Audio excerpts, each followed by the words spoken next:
ഇപ്പൊ കേരളത്തിൽ നമുക്കെല്ലാവർക്കും കൂടി ഒരു പാർട്ടി മതി എന്ന് തീരുമാനിച്ചു എല്ലാവരും. അപ്പൊ എന്താ ഉണ്ടാവുക? നടക്കുമോ? കോൺഗ്രസ്സുകാർ പറയും അത് നമ്മളെ പാർട്ടി, ബാക്കി എല്ലാവരും ഇതിൽ ചേർന്നോ. കമ്മ്യൂണിസ്റ്റുകാർ പറയും എല്ലാവരും നമ്മളെ ചേർന്നോ. BJP-ക്കാർ പറയും നമ്മളെ ചേർന്നോ. കേരള കോൺഗ്രസ് പറയും നമ്മളെ ചേർന്നോ. നടക്കുമോ? ഇല്ല. അപ്പൊ ഒരു ജാതി ഒരു മതം എന്ന് പറഞ്ഞാൽ ആരെങ്കിലും എൻ്റെ മതം എന്നല്ലേ എല്ലാവരും വിചാരിക്കുക. അപ്പോ അത് നടക്കൂല എന്ന് ബോധ്യമായപ്പോ ശ്രീനാരായണ ഗുരു ഒന്നും കൂടി പറഞ്ഞു. എന്താ? നീ ഏതോ മതമായിക്കോട്ടെ, മതമേതായാലും മനുഷ്യൻ നന്നായാ മതി.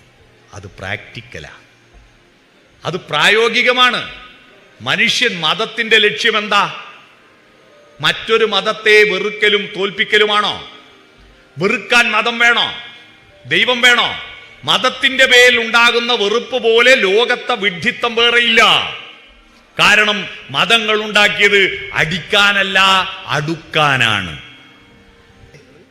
I am okay, you are not okay. ഞാൻ മാത്രം ശരി, നിങ്ങളൊന്നും ശരിയല്ല. ഞാൻ മാത്രം ശരി അവിടെ നിൽക്കില്ല. എന്റെ ജാതി മാത്രം ശരി, എന്റെ മതം മാത്രം ശരി, എന്റെ ദൈവം മാത്രം ശരി, എന്റെ രാജ്യം മാത്രം ശരി, എന്റെ പാർട്ടി മാത്രം ശരി. ഈ ശരി കൊണ്ടാണ് എല്ലാ കലാപവും ഉണ്ടാവുന്നല്ലേ.